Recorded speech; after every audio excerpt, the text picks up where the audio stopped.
Assalamualaikum warahmatullahi wabarakatuh.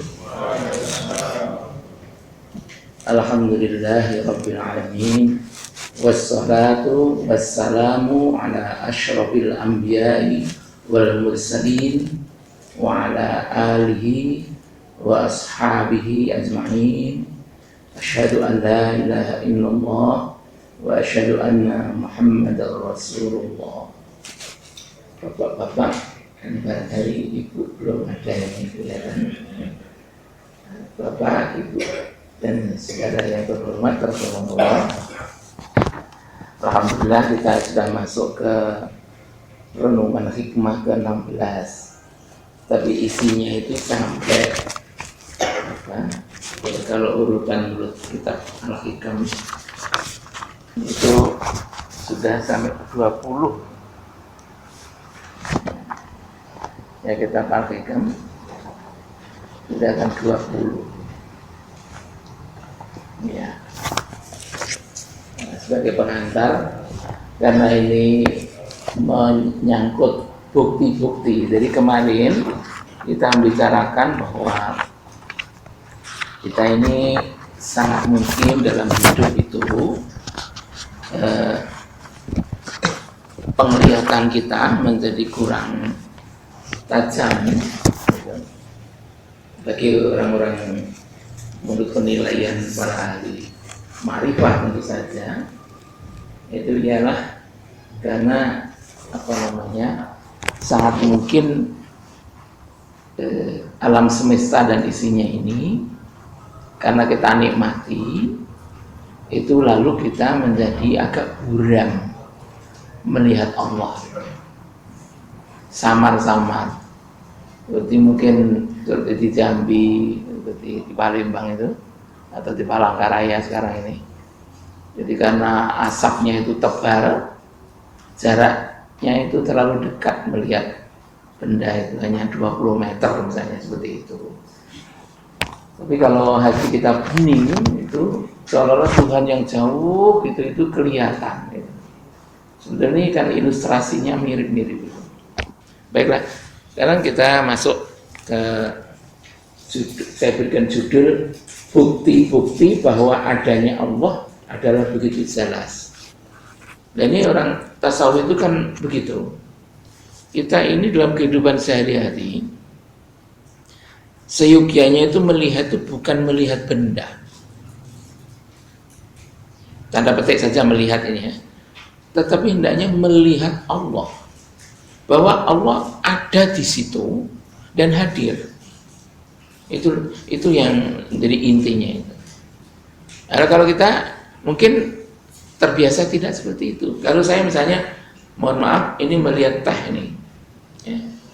Maka ya teh ini yang kita sadari. Lalu Allah di mana? Tidak kelihatan. Tetapi kalau orang tasawuf terbalik, teh ini akhirnya jadi samar, menjadi maya, menjadi apa namanya? Maya itu apa? Hanya ayat, betul. Jadi bayangan aja. Yang sungguhan itu Allah. Makanya 2 minggu yang lalu saya katakan seperti Plato itu mengatakan bahwa yang sungguh-sungguh ada itu adalah yang gaib, yang bayangan. Tapi yang real, yang material, yang bisa dilihat mata, didengar telinga, itu malah maya. Kan dibalik.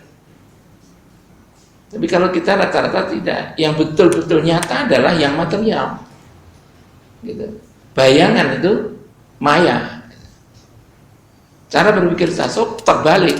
Yang maya itu nyata, yang material, yang nyata menurut orang umum itu malah maya. Gitu. Ini kan beda. Ya. Jadi perbedaannya bagaimana? Ya memang itu cara berpikirnya. Nah, oleh karena itu di sini dikatakan Allah itu di mana itu? Ya di mana-mana. Carilah itu, lihatlah itu. Gitu. Nah, terus antara lain ini sebetulnya ada 9, tapi ini saya kutip 5 dulu. Itu insya Allah nanti 2 minggu yang datang kita yang 4. Ini yang 5 dulu. Ini yang kira-kira bukan sejajar, yang beda-beda ya. Tetapi bisa dipahami relatif saling mendukung gitu. Yang 16 itu disebut gini, bukti adanya Allah itu begitu jelas yang terlihat di dalam benda-benda. Yani kaifa yatasawwaru ayyah jubahu syai'un wa huwa alladhi azhara kulla syai'in. Kaifa bagaimana yatasawwaru orang itu membayangkan ayat jubahu, ayat jubah itu ini kalau di dalam ilmu nahwu ini bisa diganti dengan khijaban. Jadi an berhadapan dengan fi'il mudhari' ini lalu bisa diisimkan jadi khijaban. Yatasawwaru khijaban. Hu itu diberi lam jadi lahu gitu. Syai'un. Jadi bagaimana seseorang itu bisa membayangkan ada sesuatu yang bisa membuat hijab, yang buat apa? Tabir, ya, tabir. Wahwa sedangkan dia Allah allazi yang azharo menampakkan. Ini yang aktif ya Allah ini. Kulla syai'in segala sesuatu. Semua hal ini ditampakkan oleh Allah. Loh bagaimana mungkin kalau Allah itu tidak ada, tidak terlihat? Itu argumen pertama, nanti kita perjelas nanti. Yang kedua, yang ke-17, kata-katanya mirip, yang belakang saja yang beda-beda. Kaifa yatasawwaru ayyahjubahu syai'un wa walladzi dhahara bi kulli syai'. Kalau di atas itu azhara, itu bentuk aktifnya gitu. Dari sini zahara bi kulli syai'. Ini yang aktif menampakkan diri Allah sendiri. Allah itu zahir, tampak, menampakkan diri itu bi kulli syai', beserta benda-benda. Jadi kalau misalnya Allah itu menampakkan diri ya, misalnya gelas ini ya beserta gelas itu. Kalau teh ya beserta teh itu gitu. Kalau misalnya rasa manis, Allah muncul hadir ya bersama dengan manisnya gula itu. Ini yang disebut dengan zahara bi kulli syai'. Baknya itu kan ini dengan ya. Kemudian yang ketiga, yang nomor 18 ya. Kaifa yatasawwaru ayyahjubahu syai'un wa huwa alladzi dhahara fi kulli syai'. Kalau di atas itu bi kulli syai', di sini fi kulli syai'.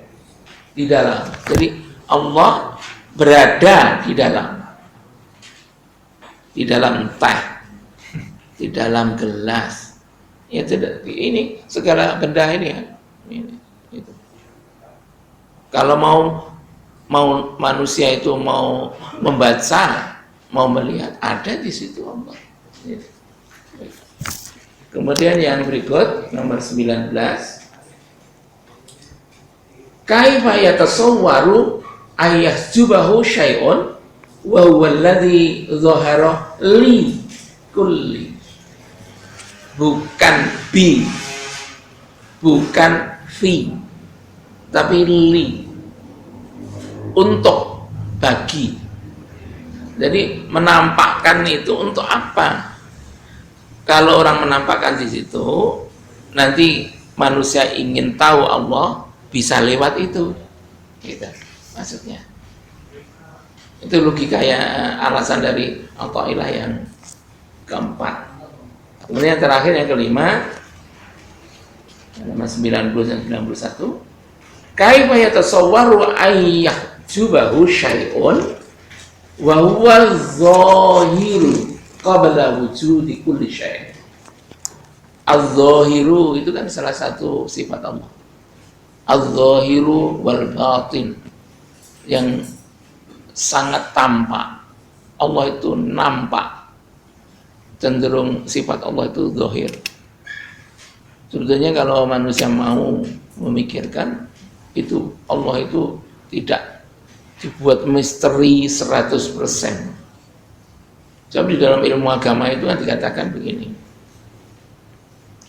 mengapa agama itu selalu dicari oleh manusia, siapapun,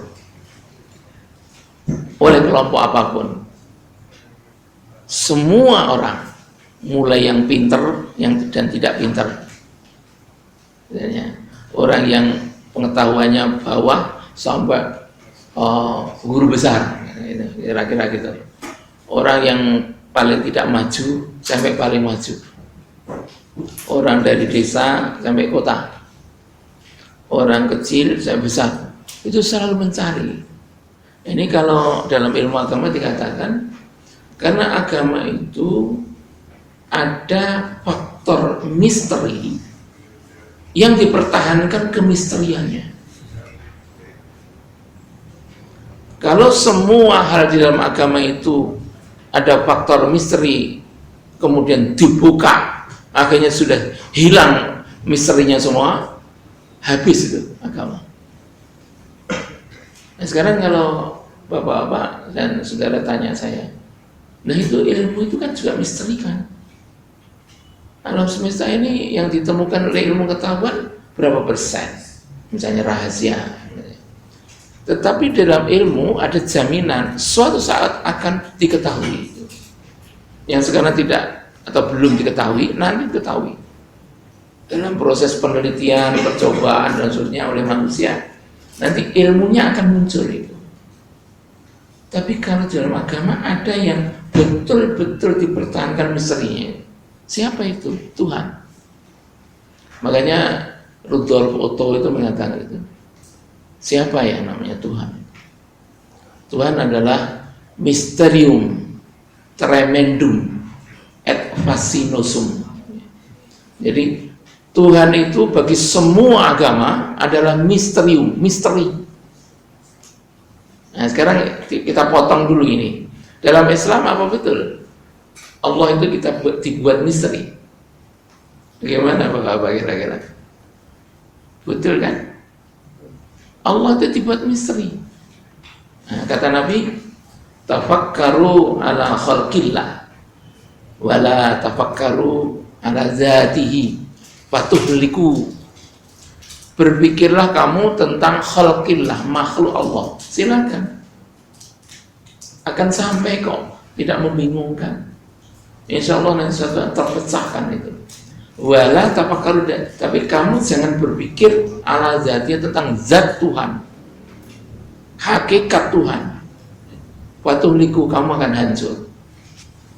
Kata Nabi bilang begitu. Ini maksudnya apa? Tuhan itu memang dibuat misteri dalam agama Islam. Hanya saja kemisteriannya dikurangi sedikit, bukan tidak banyak loh, sedikit saja. Maka di dalam teologi lalu diperkenalkan Tuhan dalam Islam itu misalnya harganya 100 gitu ya, kira-kira ini sekedar apa namanya ilustrasi lagi, terus dikurangi mungkin 98 atau 95% mungkin, yang 5% itu dibuka. Apa itu? Satu, Tuhan bisa diketahui lewat nama. Qul huwallahu ahad. Qul, katakanlah Muhammad, huwa, dia Allah yang kamu cari-cari itu, yang dicari manusia itu namanya Allah. Qul huwallahu, Allah namanya. Ya gitu. Kalau dari segi nama terbongkar Tuhan. Lalu berikutnya gimana Islam kok agak sedikit mengurangi kemisteriannya? Kedua adalah dengan sifat. Bismillahirrahmanirrahim. Allah itu adalah Maha Rahman dan Maha Rahim. Diketahui lewat sifat-sifat ini. Lalu dinamakan nama yang lain adalah Asmaul Husna. Itu. Jadi Asmaul Husna itu adalah alat untuk mengerti tentang Tuhan. Ini namanya Allah itu. Supaya misterinya itu tidak 100%. dikurangi sedikit, dibuka. Tapi tidak bongkar-bongkaran semua, tidak. Kalau dibongkar semua, Allah ini dimengerti oleh manusia, habis itu. Agama kita itu habis itu. Maka dibuat misteri tetap itu. Ini dibuat sedikit. Terus terakhir yang ketiga, diketahui lihat fi'il, ya. Perbuatan Allah. Apa ini? Ini alam semesta ini. Karya Allah. Ini adanya alam semesta ini siapa itu? Allah. Gitu. Ya sudah, tiga itu aja. Lewat nama, lewat sifat, lewat af'al atau fi'al, perbuatan Allah. Sudah. Lainnya bagaimana? Hakikatnya gimana? Nggak ngerti kita. Gitu. Tapi kalau selama agama, sekali lagi, Tuhannya itu tidak misteri lagi, hilang agama.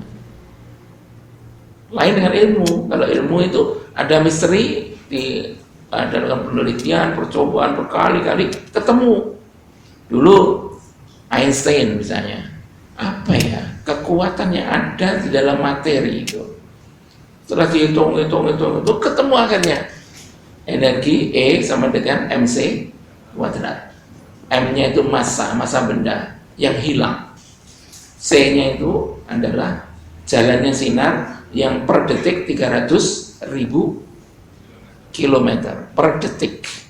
Lalu dia pangkatkan 2. Jadi kalau 1 miligram hilang massa, maka dia berubah menjadi energi yang luar biasa dan kecepatannya demikian rupa yang sampai 300.000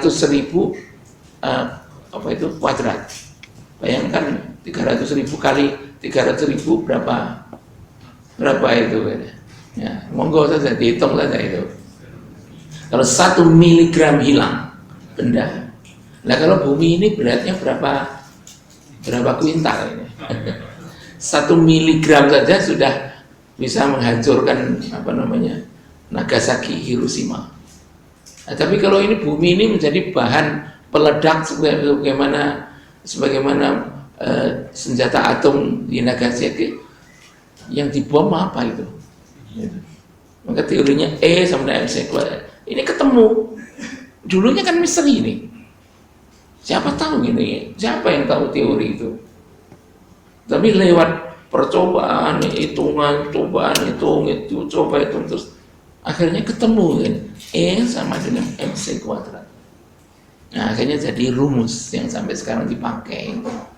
Dan ini dipakai bermacam-macam untuk membuat bom, untuk misil, ada membuat untuk memutar turbin, untuk listrik, untuk menggerakkan kapal laut dan seterusnya itu ya.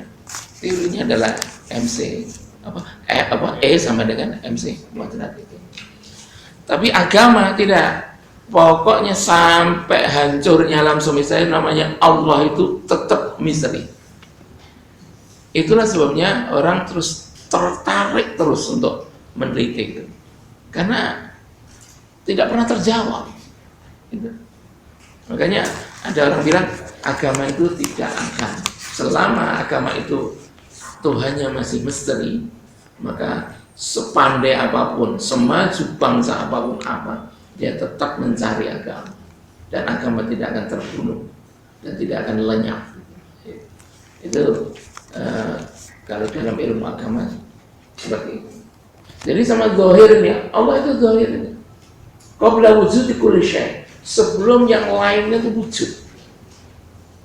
Jadi kalau begitu, nanti kita jelaskan bagaimana itu kalau pengertiannya seperti itu. Sekarang terjemahnya dulu. Terjemahan lengkap. Bagaimana mungkin seseorang membayangkan adanya sesuatu, ada sesuatu itu makhluk ya, ini apa saja di alam semesta ini, mampu menjadi hijab atau tabir atau penghalang kalau saya istilahnya, adanya ya, Allah. Sedangkan Allah justru yang membuat tampak segala sesuatu, atau Allah yang menampakkan diri beserta segala sesuatu, atau Allah yang menampakkan diri dalam segala sesuatu, dan Allah yang menampakkan diri bagi segala sesuatu, dan Allah yang menampakkan diri sebelum terwujudnya segala sesuatu. Sifat Allah adalah tampak dulu, yang lainnya belum tampak, Allah. Atau dengan lain kata, Allah mengada dulu, lalu yang baru yang lain. Atau lebih tepatnya, Allah ada, baru alam semesta itu mengada. Yang pertama tadi saya perbaiki. Allah ada dulu, az-zahir, ya, kemudian alam semesta mengada. Mengadanya karena diciptakan oleh Allah. Inti renungan yang ditawarkan yang satu, adanya dan kehadiran Allah di depan penglihatan manusia. Manusia yang mana itu? Ya, yang mau berusaha. Sebab ada yang namanya manusia yang tidak mau melihat. Nah, kalau begini nggak bakal itu. Sedangkan yang berkemauan saja perlu proses demikian rupa. Apalagi kalau sudah tidak mau. Makanya ini yang mau saja kok. Gitu. Jadi yang mau itu di sini disebutkan sebenarnya amat jelas. Tak ada sesuatu dari makhluknya apa saja di alam semesta ini yang mampu menjadi penghalang, tabir atau hijab atas adanya dan kehadirannya. Itu menurut hikam. Kalau bagi orang siapa saja sebetulnya berkehendak untuk saya itu kan ingin mencari Allah, ingin dalam tanda petik saja melihat Allah, ada kok, bisa, gitu. Bisa. Gitu. Coba apa? Alam semesta ini tidak akan bakal sebetulnya menghalangi menjadi tabir sehingga orang itu tidak bisa melihat Allah. Sebetulnya begitu. Itu kalau menurut kaum sufi begitu. Kemudian yang kedua, ketidakmampuan makhluk menjadi hijab. Jadi mengapa? Tadi mengatakan Allah itu tidak bisa terhijab oleh segala hal yang ini. Bagi orang yang ingin melihat itu ya. Di depan penglihatan manusia yang berkemauan dan berusaha untuk melihatnya itu adalah karena Allah yang membuat manusia itu mampu melihatnya. Jadi ada takdir lah gampangannya itu. Takdir, manusia itu ditakdirkan mampu melihat Allah. Kalau menurut para ahli tasawuf mengatakan begitu. Jadi Allah tidak berkeinginan manusia tidak mampu melihat Allah. Nah ini kan kemurahan Allah kalau gitu ya. Kita itu sudah diberi kemungkinan bisa itu melihat Allah. Tidak ditakdirkan kita itu untuk tidak mampu melihat Allah. Gitu. Allah menampak di balik segala sesuatu. Allah menampak dalam segala sesuatu. Tadi yang pertama di balik ya. Kalau di sini di baliknya. Dan yang kedua di dalamnya. Kan gitu. Allah menampak bagi segala, di teh, di gelas, di sebelumnya itu, untuk siapa tahu ada orang atau ada manusia ingin tahu Allah. Itu ini nomor 2. Terus yang terakhir, dan Allah menampakkan diri sebelum makhluk tercipta. Allah itu ada dulu. Setelah itu yang lain mengada. Gitu. Tidak terbalik. Ada dulu Imam Al-Ghazali mungkin sudah membicarakan atau belum ya Pak Talkes, bahwa filosof itu dikritik oleh Al-Ghazali tentang ini, menyatakan tentang ada itu, katanya adanya Allah dengan adanya makhluk bersamaan. Gitu. Ini kan contoh misalnya wahdatul wujud. Ya. Ini kan termasuk filsafat, masuk di situ. Dikatakan bahwa seperti ini sebagai saya contohkan ini aja. Itu di apa namanya, di pelentong itu, di atas dalam pelentong itu kan ada lampu ya, itu kan ada sinar, atau dalam lain kata cahaya, terang. Ini di ruangan ini juga ada terang. Saya bertanya, terangnya di dalam ruangan ini sama atau tidak dengan terangnya di dalam lampu itu?